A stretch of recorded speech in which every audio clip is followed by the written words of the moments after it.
सीताराम सीताराम सीताराम हरे सीताराम सीताराम सीताराम हरे राधे श्याम राधे श्याम राधे श्याम हरे राधे श्याम राधे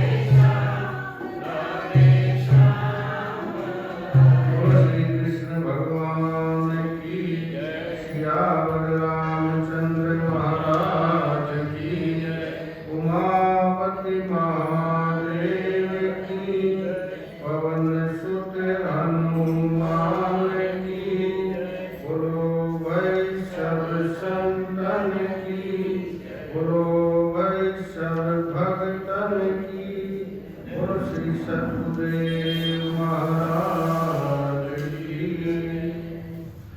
ओम श्री परमात्मने नमः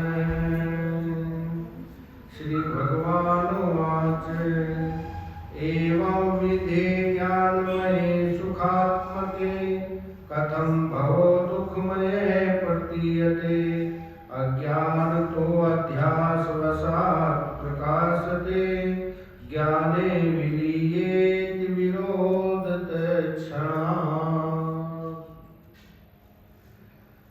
पुण्य श्लोक परमाराध्य प्रातः स्मरणीय अर्चनीय वंदनीय ब्रह्म सर्वोत्तरीय ब्रह्मनिष्ठ वेदावतार युगावतार तपोनित्यामूर्ति सनातन धर्म के प्रकट सूर्य अनंत श्री भूषित सदा वंदनीय अर्चनीय पूज्यपाद श्री सतगुरुदेव भगवान के पावन पवित्र युगल चरणों में कोटि सादर प्रणाम। कथा की दिव्यता और गरिमा को बढ़ाने वाले सब उपस्थित गुरु भक्तों, सुनने समझने और मानने की जिज्ञासा को लेकर आए हुए जिज्ञासु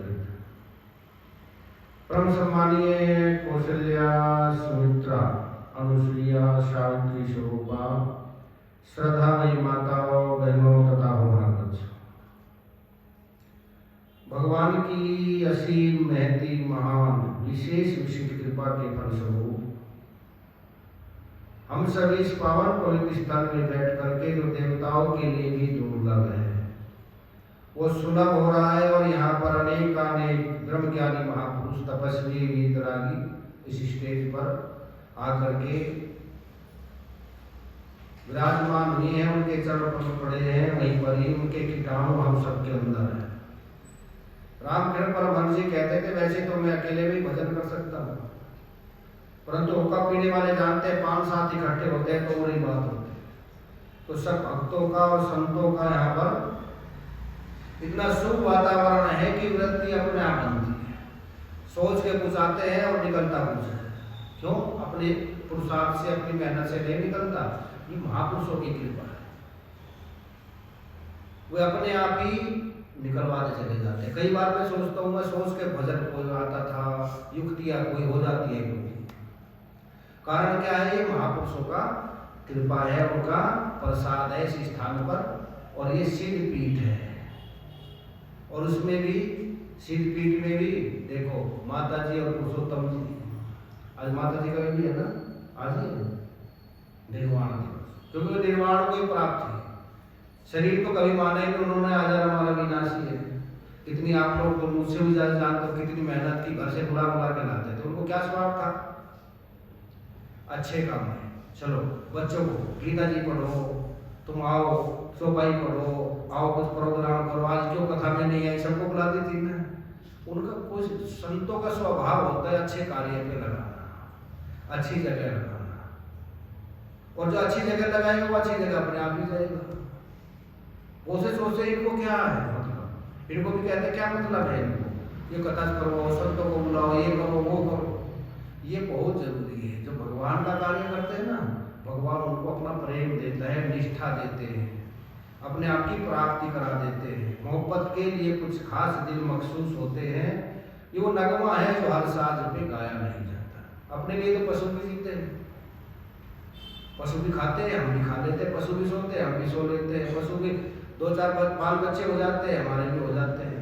ये खास बात नहीं, मानव शरीर मिला हमको जन्म मरण की श्रृंखला का छेदन करने के लिए। इसी में भजन सत्संग भी इसी में कर सकते हैं। कुत्ता नहीं कर सकता, न सर्प कर सकता है, न भेड़ बकरी भी सो सकते हैं, खा सकते हैं, भयभीत भी हो सकते हैं।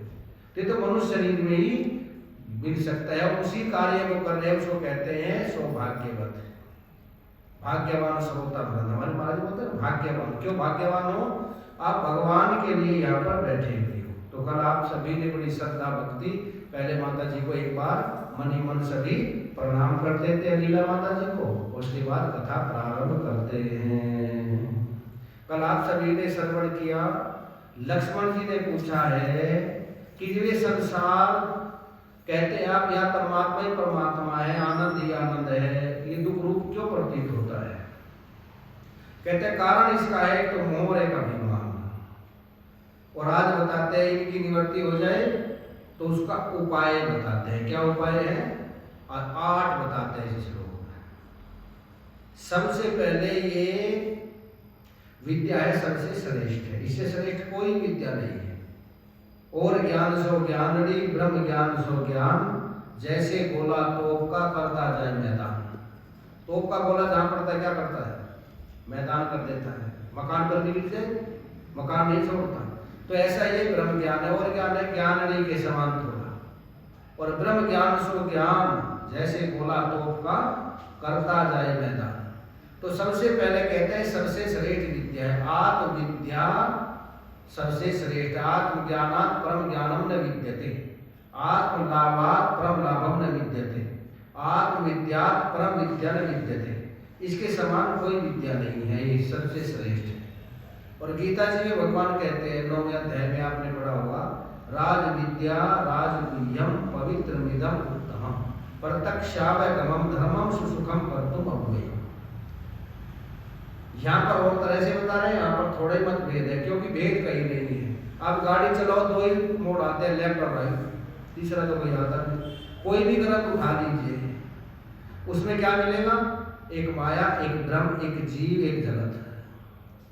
इनसे अलग क्या मिलेगा? कोई भी ग्रंथ ले लीजिए, सब में यही मिलेंगे।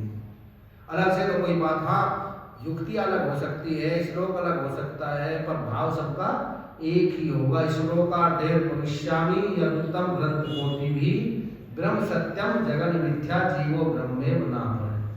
जो करोड़ों ग्रंथों में गया है आधे श्लोक में कह दिया। तो इसी बात को यहाँ पर कह रहे हैं सबसे बड़ी सबसे श्रेष्ठ विद्या है। क्या है? राज विद्या।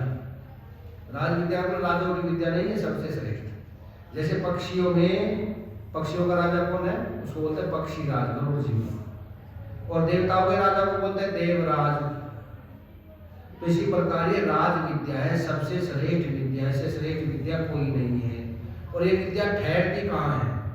अगर यहाँ पर प्रधानमंत्री जी आ जाए तो उनके लिए तैयारी करेंगे, पता चल जाए एक दिन पहले आएंगे तो माता जी देखो फिर फूलों से सजाएगी, बाहर भी स्वागत के लिए सबको बुलाएगी। प्रधानमंत्री जी आ रहे हैं, बैठने के लिए विशेष आसन बजाएंगे ना, और चपरासी को तो कहीं बैठा दीजिए। तो ये और विद्या है तो इस हृदय में बैठ सकती है, अशुद्ध अंतःकरण में बैठ सकती है, पर ये विद्या नहीं बैठ सकती। इसके लिए तो शुद्ध अंतःकरण होना चाहिए, पूरी तैयारी होनी चाहिए। अगर यहाँ का सीएम भी आ जाए और कहे कि मैं लीला माता सत्संग भवन में आ रहे हैं, फिर देखो कितनी तैयारियां शुरू हो जाएगी कि नहीं, उसको ऐसे बैठा देंगे आप, कुर्सी लाओ से बैठ जाएगी। उसके लिए विशेष तैयारी होती है। तो ये विद्या है, राज विद्या है, ये भी यहाँ ठहरेगी। हमारे महाराज जी कहते हैं सोने के पात्र में ही शेरनी का दूध ठहरता है, और रख दीजिए फाड़ के निकल जाएगा, ठहरेगा नहीं। तो ये विद्या भी जहाँ अंतःकरण शुद्ध होता है वहाँ ठहरेगी। राज विद्या राजगुह्यम, सबसे छिपाने लायक है, हर जगह प्रकट नहीं करते। आरत अधिकारी जहाँ पावे गूढ़ तत्व न साधु दुरावे, ये हर जगह छिपाने के लिए है, कहीं कहीं प्रकट करते हैं महापुरुष इसको। जैसे हर चीज नौकर को बताता हूँ मैं, कुछ कार्य बताना हूँ आपका, आप बता देंगे, पर क्रेडिट कार्ड का नंबर भी बता देंगे नौकर को। क्यों? उसको छिपा के रखेंगे। आभूषण नहीं बताएंगे यहाँ रखेंगे, हम बाहर जा रहे हैं 2 दिन के लिए, ध्यान रखना। छोटी मोटी चीज तो बताएंगे, ताला लगा देना, बाहर की ये कर देना, उसका ध्यान रखना, पर क्रेडिट कार्ड नहीं बताएंगे किसी को। इसीलिए यहाँ पर भी कहते हैं अपने बेटे को तो बता देते हैं, पत्नी को बता देते हैं ये नंबर है मेरा, अगर कुछ हो जाए तो निकलवा लेना। उनको बिना पूछे ही बता देते हैं कि नहीं बताते, पर सबको नहीं बताते। तो इसीलिए जहाँ अधिकारी होते हैं वहाँ पर उसको बताते हैं। तो सबसे पहले राज विद्या राज पवित्र विद्या उत्तम, ये सबसे पवित्र है, इससे पवित्र कोई नहीं है। और पवित्र हृदय में ये ठहरती है और पवित्रता ही प्राप्त करा देती है। पवित्र क्या है? अगर आपने स्नान सुबह उठे, सोच पान से निवृत्त होकर स्नान नहीं किया तो पूजा करने लायक बन गए क्या? नहीं बने। और स्नान कर लिया तो शुद्ध हो गए। रात का आप सोए उठे, सोच पानी से निवृत्त हुए, जल में स्नान किया तो शुद्ध हो गए, पूजा लायक बन गए। अगर उसका जो दिन भर का अशुद्धता आ गई थी शरीर में वो दूर हो गई। परंतु कोई शराब पी के भी कहे कि मैंने स्नान कर लिया, शुद्ध हो गया, हो जाएगा शुद्ध। पर वो गंगा जी में स्नान करे जा करके, गंगा पापम शशि तापम, गंगा में स्नान करे तो कहते हैं फिर आगे ना पिए तो शुद्ध हो जाता है। गंगा मैया शुद्ध करते, सारे पापों को दूर कर देती है। पर आगे न करें, वही छोड़ के चलिए गंगा मैया में, और आगे न करें तो शुद्ध कर देती है गंगा मैया, हमारे शास्त्र कहते हैं। पर किसी शास्त्र ने यह भी कहा है क्या कि गंगा जी में स्नान करने से अज्ञान की निवृत्ति हो जाएगी? कहा कि शास्त्र ने पाप तो कट जाएंगे पर अज्ञान भी निवृत्त हो जाएगा। अज्ञान निवृत्त किससे होगा? बोले इसी विद्या से अज्ञान की भी निवृत्ति हो जाएगी, क्योंकि जब पता चल जाएगा मेरी वास्तविकता क्या है फिर उसे पाप होंगे ही नहीं। तो राज विद्या राज यह पवित्र मिदम उत्तम, ये पवित्र है, सबसे पवित्र है, तो यह पवित्र रहने नहीं देती और सबसे श्रेष्ठ है, उत्तम है। राज विद्या राज गुह्यम पवित्र विदम उत्तम प्रत्यक्षावगमम धर्मम, ये प्रत्यक्ष फल देने वाली है। ऐसा नहीं कि आज दान करो उसका फल स्वर्ग में मिलेगा, आज अच्छा काम करो उसका फल स्वर्ग में मिलेगा, बाद में मिलेगा, परंतु ये इस हाथ दो और इस हाथ लो, नगद धर्म है, उधार इसमें कुछ नहीं। जैसे गंगा जी में जून के महीने में भी आप डुबकी लगाओ, गर्मी एक महीना बाद दूर होगी कि तुरंत हो जाएगी? डुबकी लगती सारी गर्मी दूर हो जाएगी। इसी प्रकार इसमें डुबकी लगाते ही सारा ज्ञान, सारा संताप, सारे कलमश दूर हो जाएंगे। तो ये सबसे पवित्र है राज विद्या, प्रत्यक्षावगमम धर्मम, प्रत्यक्ष फल देने वाली है।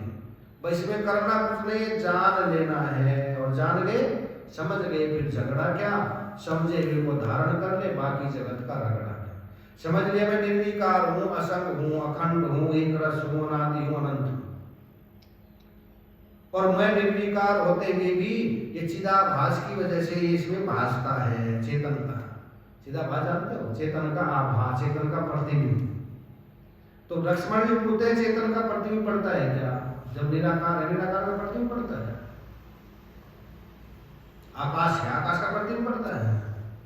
वायु गंध लेते हम, निराकार है, प्रतिबिंब पड़ता है उसका। आप कह रहे हैं कि चिदाभास है तो उसका प्रतिबिंब पड़ता है, तो कैसे पड़ता है प्रतिबिंब? जब उसका कोई आकार ही नहीं है। और आत्मा का प्रतिबिंब आप कहते हैं अंतःकरण में पड़ता है, तो आत्मा निराकार है कि साकार है? निराकार है। निराकार का प्रतिबिंब भगवान श्री राम कहते हैं निराकार का प्रतिबिंब पड़ता है। नहीं पड़ता तो आंखों के डॉक्टर सब फेल हो जाते हैं। आप देखो दर्पण है आपसे यहाँ पर रखा हुआ है, 10 फुट दूर दर्पण है, और आप उसमें देखो, दर्पण में देखते हैं ना रोज, दर्पण को 10-15 बार देखते ही है रोज सभी, कितना प्यारा लगता है। 20 बार भी देखेंगे दर्पण तब तक हाजमा ही नहीं होगा हमारा। तो दर्पण में हम अगर 10 फुट से देखते हैं तो कितने अंदर दिखाई देते हैं उसके? 10 फुट अंदर दिखाई देते हैं। 2 फुट से देखें 2 फुट। हमारे दर्पण के बीच में क्या है? आकाश। आकाश है ना, हाथ हिलता है, खाली जगह को आकाश कहते हैं। इसका भी प्रतिबिंब पड़ता है, तभी तो कम ज्यादा दिखाई देती है दूरी। अगर नहीं पड़ता तो कम ज्यादा दूरी देखनी नहीं थी, एक जगह दिखाई देता है। आंखों के डॉक्टर दिखाते हैं ना, देखो आप बोले मेरे को साफ साफ दिखाई नहीं देता, फिर बड़े अक्षर लगाते हैं ना, फिर नजदीक करते हैं, कभी दूर करते हैं, कभी नजदीक करते हैं, तो इससे निराकार का प्रतिबिंब पड़ता है। इसी प्रकार आत्मा का प्रतिबिंब ब्रह्म है ना, ब्रह्म कह देते हैं वैसे समष्टि में, और व्यष्टि में आत्मा कहते हैं। तो इसका प्रतिबिंब पड़ता है, पर पड़ेगा कहाँ? जहाँ दर्पण होगा वहीं पर तो प्रतिबिंब पड़ेगा, हमारा दीवार पर तो पड़ेगा नहीं। इसी प्रकार जहाँ अंतःकरण होगा वहां प्रतिबिंब पड़ता है, उसको बोलते हैं चिदाभास।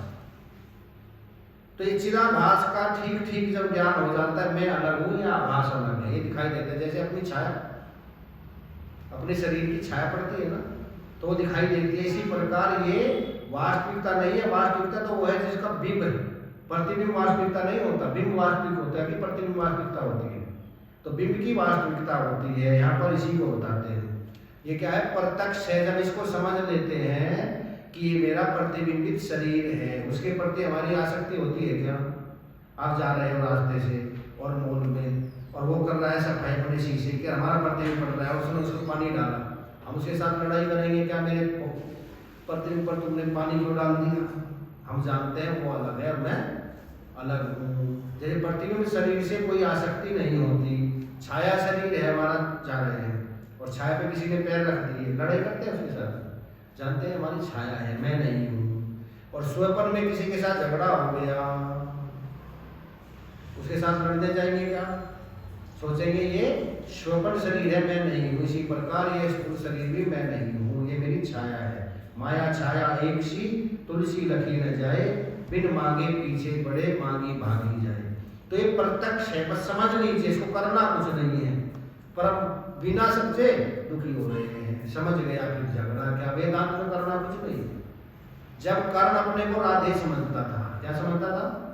और सारा जीवन समझता रहा, 90 साल तक। जब युद्ध शुरू हुआ, कर्ण की आयु 95 वर्ष थी, तब तक समझता रहा। परंतु कुंती ने कहा तुम राधे नहीं हो, तुम कौनते हो। तो क्या करना पड़ा कौनते समझने के लिए? कर्ण को यह करना पड़ा, कोई अनुष्ठान किया, कोई जप किया, कोई तप किया, कोई पूजा की, कोई पाठ की, कि समझ गए। उन्होंने कहा तुरंत समझ गए। अब लड़का लड़की की शादी होती है, पंडित जी गांठ मारते हैं ना कपड़े में, आप क्या मारते हैं क्या? पल्लू में गांठ मार देते हैं ना। बोले आज से तुम पति पत्नी। पंडित जी ने कहा, अंदर बैठ गया, पक्का के नहीं बैठ गया। स्वपन में भी पति दिखाई देता है, वो स्वपन में भी पत्नी दिखाई देती है, क्योंकि अंदर तक गहराई तक बैठ गए।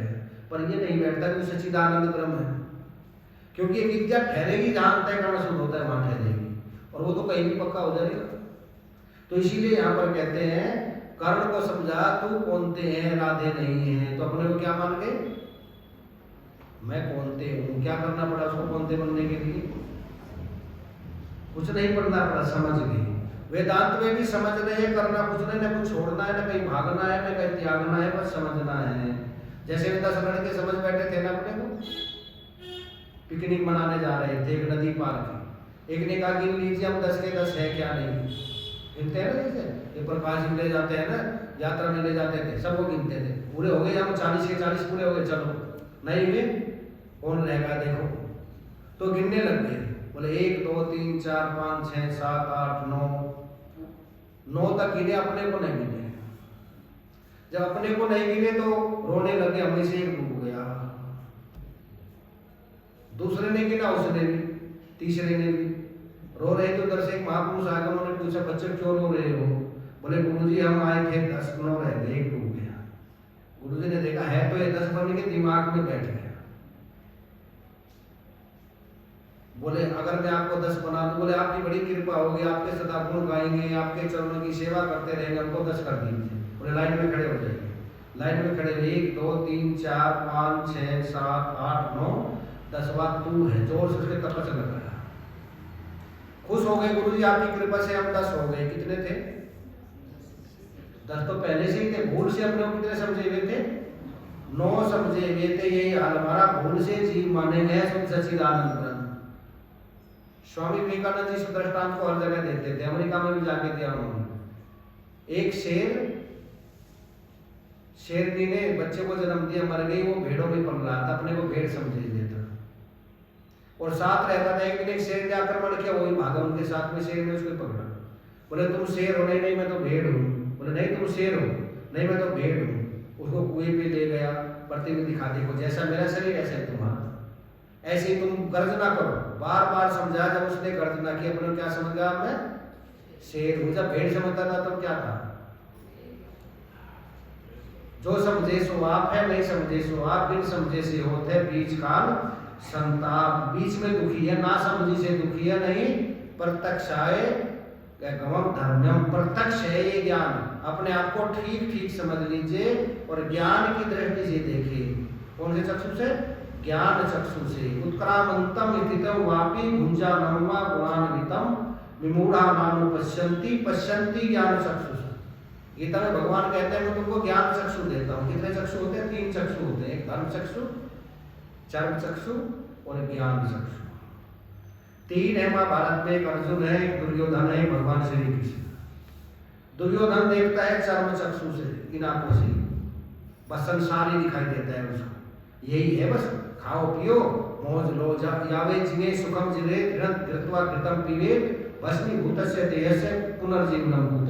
जब तक जियो सुख से जियो, उधार लेके अपनी घी पियो, मस्त रहो, अच्छे कपड़े पहनो, अच्छी गाड़ी रहो, अच्छा बंगला, बस यही जीवन है और कोई जीवन नहीं से अलग। पर ये रंग थोड़े दिन में उतर जाता है, 40-50 के होते हैं तब पता चलता है, फिर समझते हैं नहीं दूसरा भी जीवन। देखो हमारे जीवन में बचपन ही बचपन नहीं है, जवानी नहीं है, बुढ़ापा भी है। एक बीमारी हो जाओ सारा रोग पता नहीं कहाँ चले जाता है। साथ में ये भी धर्म भी जाना रहना तो कोई यहाँ स्थायी है नहीं। पहले कहते थे ना, बोले अमेरिका वाले में सोचते ही जितना आता है खर्च कर देते हैं, अब लोग रहते कोरोना में, बोले भारत वाले ठीक है। कहते थे ना भारत में गरीब से गरीब किसी को कोई कष्ट नहीं हुआ, क्योंकि यहाँ पर थोड़ा रखने की आदत है। और वहाँ पर 5 दिन कमाया, 2 दिन में सब खर्च कर दिया, फिर भीख लेकर मांगना शुरू हो गए। तो जो हमारे धर्म के अनुसार है, सबने कहा कि हिंदू धर्म ही ठीक है, पर हमको लगता है ना हम उनकी नकल करते हैं, हमारी नकल करते हैं। अमेरिका में, इंग्लैंड में, हर जगह अब जल्दी जल्दी खाते हैं, जल्दी जल्दी सोते हैं। उन्होंने जब छोड़ दिया, हमने उनका पकड़ लिया। 11 बजे खाएंगे, 12 बजे दिन में उठेंगे, तो बीमारियां तो अपने आप सारी आएगी। फिर क्या 50 साल के बाद उसको नींद ही नहीं आएगी। तो इसीलिए यहाँ पर कहते हैं हमारे शास्त्रों में जो कहा है, शास्त्र की आंख से देखें तो सदा ठीक रहेगा। पर शुरू में सोचते हैं ना, हवा भरी रहती है जवानी में, थोड़ी सी मानते हैं बस यही जीवन है और इससे अलग जीवन क्या होगा। पर थोड़े दिन में रंग उतरना शुरू हो जाता है। तो इसीलिए यहाँ पर कहते हैं प्रत्यक्षाव धर्मम धर्मम, सोचता है यही जीवन है। पर उससे आगे 40 के बाद 50 भी है, 60 भी है, 70 भी है, 80 भी है, वो भी जीवन है। और जीवन में ऐसा जिए जो भगवान को पसंद आए, अपने बुजुर्गों को पसंद आए, हमारे शास्त्रों को पसंद आ जाए। वो ऐसी दृष्टि कहाँ से मिलेगी? दुर्योधन को दृष्टि नहीं मिली। दुर्योधन की दृष्टि में वस्तु की प्रधानता है, जमीन की प्रधानता है। और अर्जुन की दृष्टि में धर्म चक्षु है, वो धर्म से देखता है। धर्म क्या कहता है हमारा? ये मर जाएंगे सब, लोग चले जाएंगे, विधवा हो जाएंगी, वर्ण संकर फैल जाएगा, मैं युद्ध नहीं करूंगा, इनको दे दीजिए। पर भगवान की दृष्टि देखते हैं तो हम धर्म चक्षु से देखते हैं। एकादशी सबको दिखाई देती है क्या? एकादशी में कितने व्रत रखते हैं? जो व्रत रखते हैं उनको दिखाई देती है, और वो दिखाई देती है हिंदू होते हुए भी हमको। गंगा जी हमको दिखाई देते हैं, ज्यादा यहाँ जोड़ रहे गंगा मैया की जय। मुसलमान को नदी दिखाई देती है, मंदिर में मूर्ति मंदिर आ जाए तो हम हाथ जोड़ते हैं, हमको क्या दिखाई देता है? भगवान है। पर मुसलमान ईसाई पादरी जाए उनको दिखाई नहीं देता। वो किससे दिखाई देता है? धर्म चक्षु से। किसे दिखता है? धर्म चक्षु से दिखाई देता है। अर्जुन धर्म चक्षु से देखता है, इन आंखों से नहीं देखता। धर्म क्या कहता है हमारा, हमारा सनातन धर्म क्या कहता है, हमारा समाज क्या कहता है, इस बात को देखता है जो वो धर्म चक्षु है। और विजय उसी की होती है। एक बार बीरबल अपने मकान में सुबह उठा, पूजा पाठ कर रहा था। अकबर ने कहा था हमको जल्दी चलना है, 6 बजे मैं तुमको लूंगा, शिकार खेलने चलना है। रास्ते में बीरबल का महल पड़ता था, वहां से तुमको ले लेता। अब बीरबल तो स्नान करके पूजा कर रहा था, घंटी बजा रहा था। अकबर आया, अकबर ने कहा जल्दी चलो, नहीं क्या कर रहे हो, तो उसी में लगे हो घंटी बजाने। बोले बस हजूर अभी चलते हैं। बाहर आए तो तुलसा जी का बरवा थाम, उसको हाथ जोड़ा, हे तुलसा मैया हम शिकार खेलने जा रहे हैं, कृपा करना, ठीक ठाक अपने घर चले आए, बड़ी शांति से आ जाए, चैन से आ जाए, आनंद से आ जाए। अकबर को क्रोध आ गया, बोले बहुत देर कर रहा है। तुलसा जी को खड़ा वहीं से फेंक दिया मसल करके। ये तुम्हारी माँ है। ये हिंदू भी इतने अंधविश्वासी है, किसी को पिताजी बना लेते हैं, किसी को माताजी बना लेते हैं, पौधे को माताजी बना रहे हैं। और वो राजा था उनके नौकर। बीरबल ने सोचा उनको मजा तो जरूर चखाऊंगा, समय आएगा जब। अब तो बोले नहीं। जा रहे थे तो पहाड़ों में यात्रा कर रहे थे, वहां पर एक बिच्छू घास होती है, आपने देखा बद्रीनाथ से ऊपर जाते हैं ना, उसको हाथ लगाओ आप पौधे को, तो वो ऐसे जैसे तकई काटती है ना, इतना काटता है। तो बीरबल तो जानता था, जाकर के देखो आज तो पिताजी के दर्शन हो गए, बहुत दिनों में पिताजी मिले हैं। पिताजी के दर्शन कई वर्षों में, जाके दंडवत प्रणाम किए। प्रणाम करते अकबर नीचे उतरा, बोले तुम्हारे पिताजी, हिंदू भी मूर्ख है, किसी को पिता इतना किया, जो हाथ लगाया सारे शरीर में उसको ततई सी काटने लगी। बोले बीरबल तुम्हारी माता जी तो बड़ी सीधी है, पिताजी से बचाओ किसी तरह, आज के बाद तुम्हारे पिताजी को नहीं छेड़ूंगा। बोले माता जी के पास चलो। माता जी के पास रहे, तुलसा जी लगाए, जब जाके थोड़ा आराम मिला तो किससे दिखाई देता है? धर्म चक्षु। हमारा धर्म क्या कहता है? देखा देखी नहीं चलते, धर्म को देखते हैं। सबसे पहले तस्मात् शास्त्र प्रमाणम ते कार्य कार्य व्यवस्थिति, शास्त्र ज्ञात विधानोक्ता कर्म कर्तूनि हारस। भगवान कहते हैं शास्त्र प्रमाण है, मैं प्रमाण नहीं हूं, मैं तो कभी होता हूं कभी नहीं होगा, शास्त्र सदैव होते हैं। तो धर्म चक्षु। और भगवान की दृष्टि में क्या है? ज्ञान चक्षु। वे आत्मा की दृष्टि से देखते हैं, शरीर की दृष्टि से नहीं देखते। बोला अर्जुन तू मेरी दृष्टि से देख, नैनम छिन्दन्ति शस्त्राणि नानम देहति पावकेन चैनम क्लेद यद्यापि न शोष्यति मारुत। ये आत्मा कभी न मरता है न गलता है, ये तो सदा एक रस रहता है। तो तीनों की दृष्टि अलग है ना। बोले ज्ञान चक्षु से देखो, ज्ञान चक्षु खुल जाते हैं, वो सच्चिदानंद ब्रह्म को ही देखता है। तो भगवान अर्जुन को यही कह रहे हैं, नजरों से देख प्यारे क्या रूप है तुम्हारा, नजरों से देख प्यारे क्या रूप है तुम्हारा, अपने को भूल तुमने, अपने को भूल तुमने, बाहर फिरे गवारा, नजरों से देख प्यारे क्या रूप है तुम्हारा, नजरों से देख प्यारे क्या रूप है तुम्हारा। कौन सी नजर से? ज्ञान दृष्टि से। दिव्यम ददामि ते चक्षु।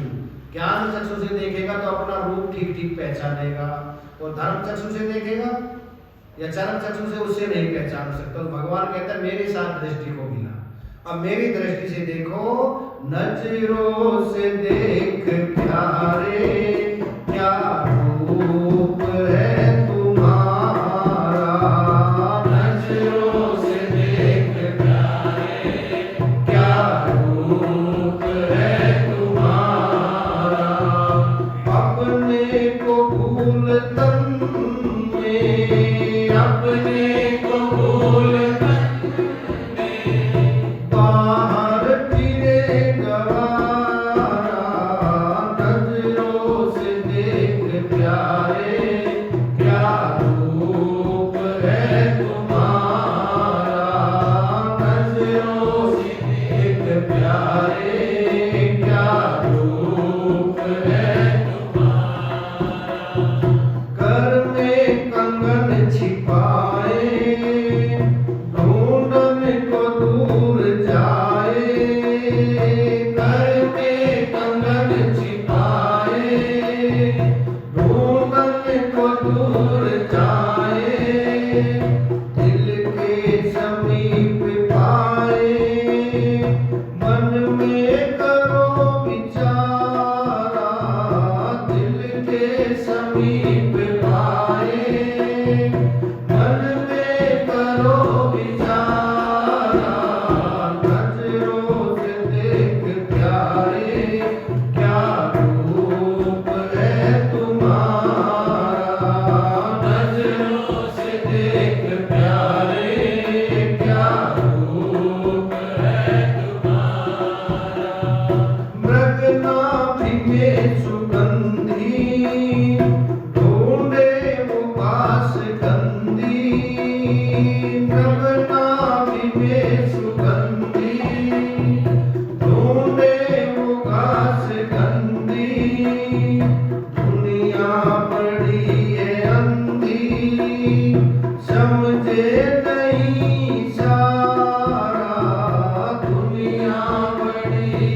हम जानते सारी क्षण भंगुर दुखकारी ब्रह्मानंद निर्विकारी चेतन स्वरूप हमारा ब्रह्मानंद निर्विकारी चेतन स्वरूप हमारा नजरों से देख प्यारे क्या रूप है तुम्हारा नजरों से देख प्यारे क्या रूप है तुम्हारा अपने को भूल तन में अपने को भूल तन में बाहर फिरे गवारा नजरों से देख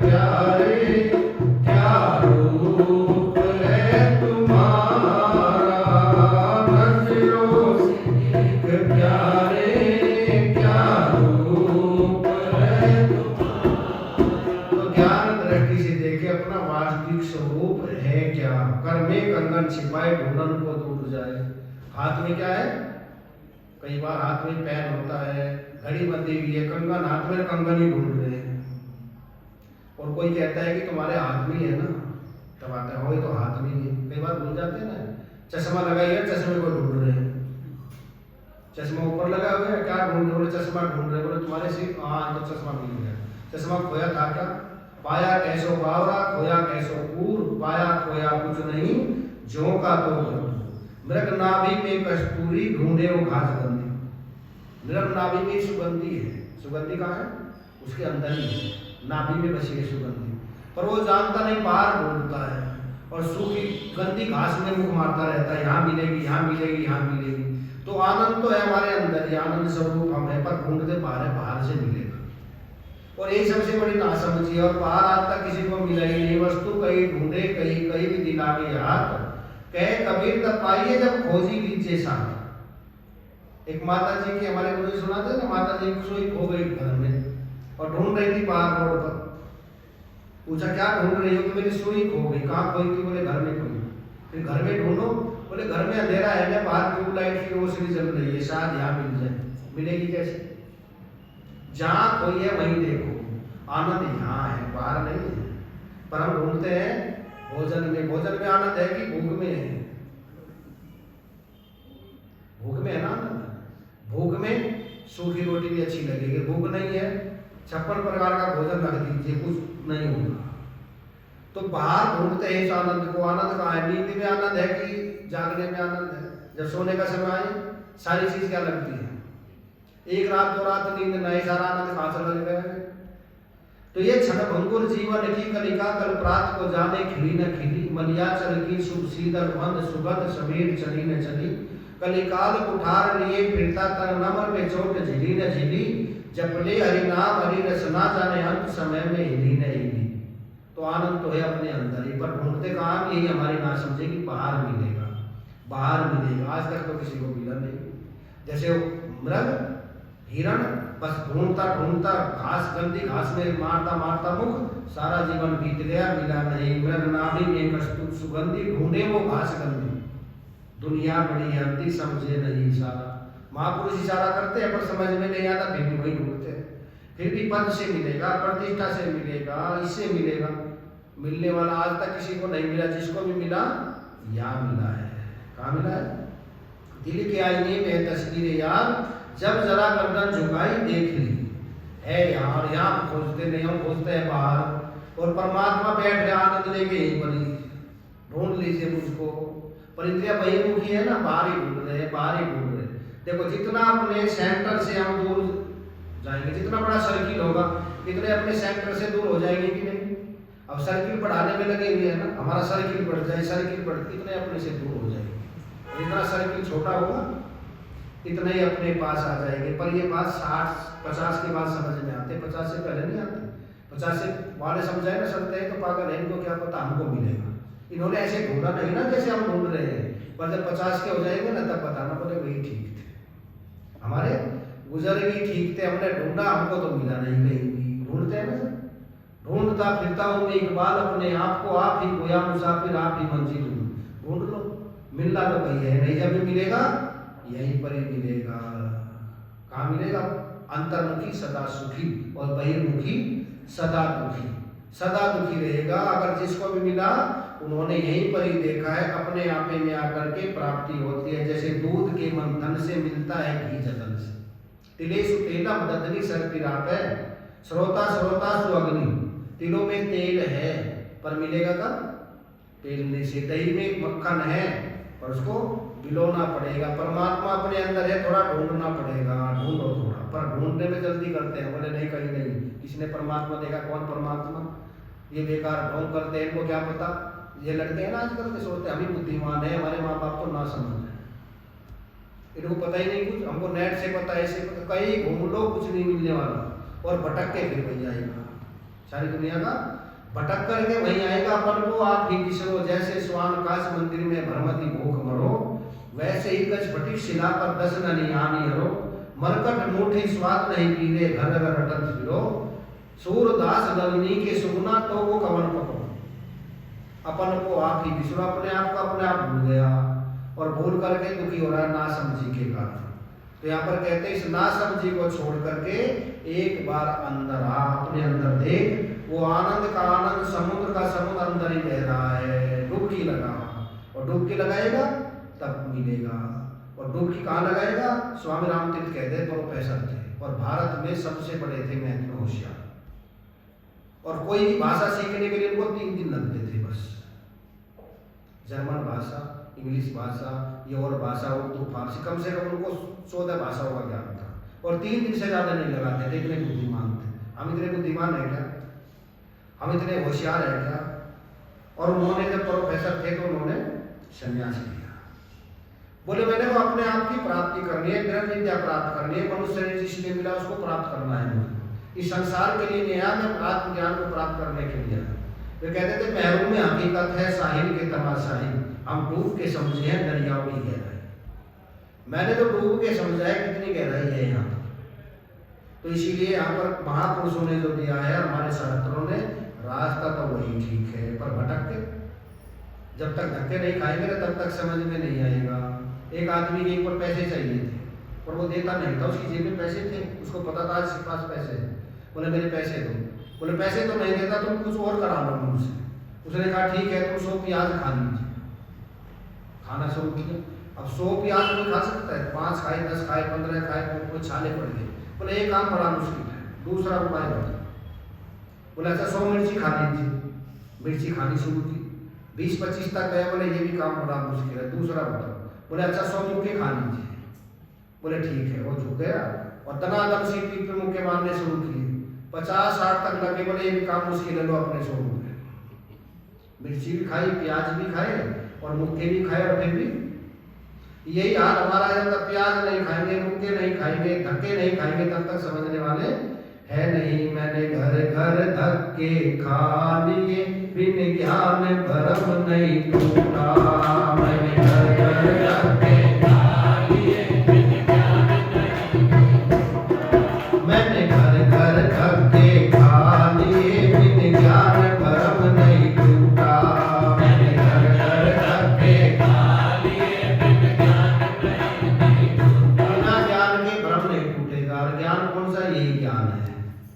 शांति जब भी मिलेगी यही मिलेगी, दूसरी जगह है ही नहीं मिलेगी। कहाँ से? कहाँ है शांति?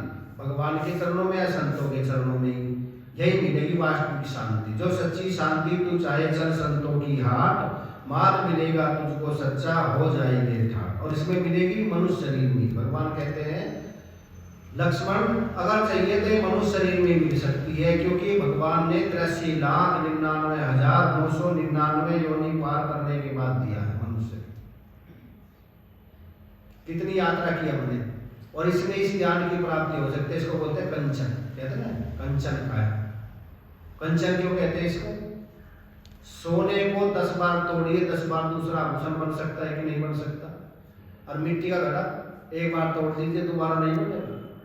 पर सोने को 100 बार तोड़ो, 100 बार बना लीजिए। तो इसको कहते हैं कंचन काया दी है भगवान ने हमको। इसको हम सुधार भी कर सकते हैं, बिगाड़ भी कर सकते हैं इसे। और इसी में ही मनुष्य नर से नारायण भी हो सकते हैं और इसमें नरक में भी जा सकते हैं। ये हमारे हाथ में है, न नीति, और सब भोग योनि है, कोई कर कुछ नहीं सकते। पशु बेचारे भोग सकते हैं। देखो भागवत में जितनी भी जो मनुष्य शरीर में गलती की है उसको भोग रहे हैं। भागवत हमको सुनाते हैं ना, सुनते हैं ना भागवत में। भागवत में गजेंद्र क्या था, पहले हाथी के शरीर में गलती की भोग रहा है कि राजा के शरीर में की थी। गुरुजी आए, उठाने या करके बैठ गया, बोला तुम हाथी बन जाओ। अब हाथी के शरीर में थोड़े उसने कुछ गलती, बेचारा हरा घास खाता था और आराम से रहता। मनुष्य शरीर में गलती की थी, उसको भोग रहा है। और एक राजा था, वो नाम का गंधर्व, ये मनुष्य था, ये उसको भोग रहा। जितनी भी भागवत जी में कथाएं मनुष्य शरीर में की गलती भोगते हैं हम सब योनियों में। वे तो भोग योनि है, कर्म योनि यही है।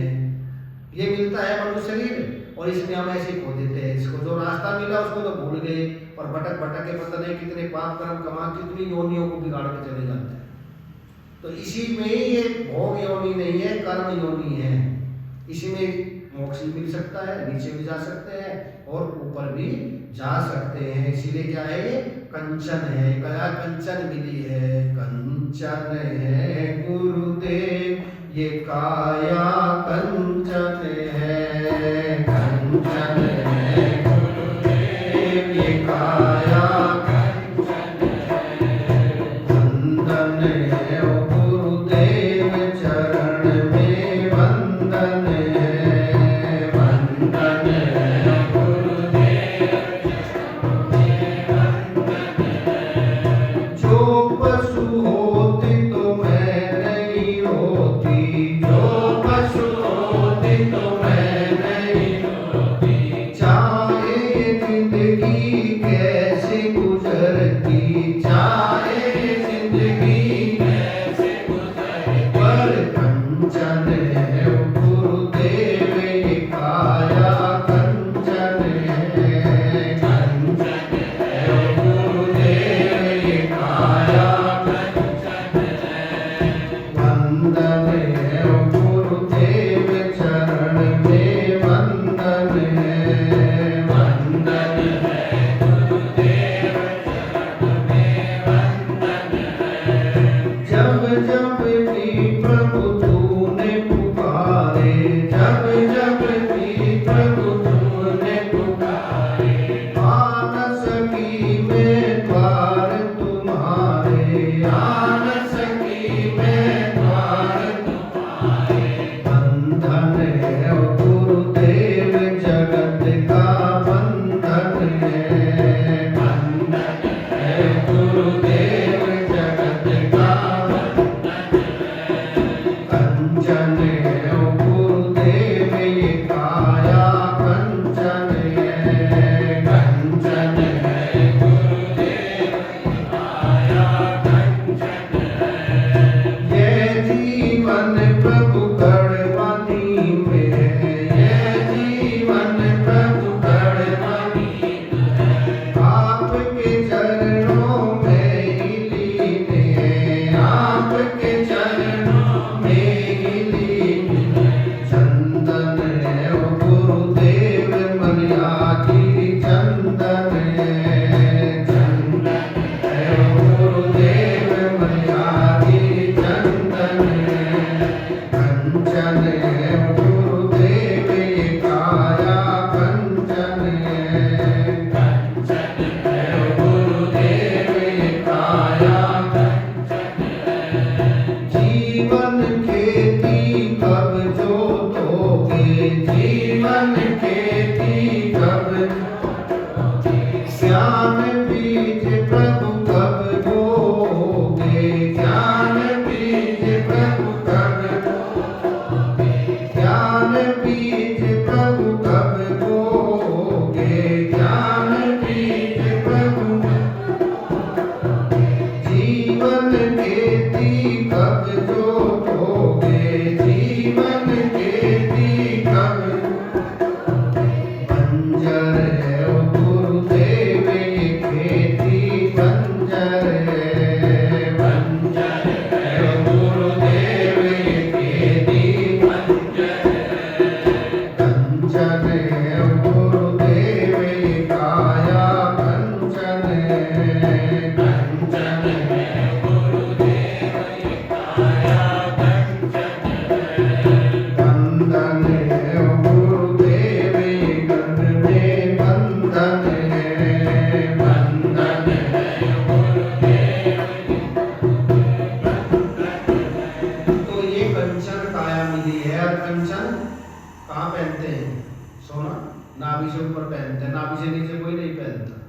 क्यों नहीं पहनता? इसे भगवान का वास है।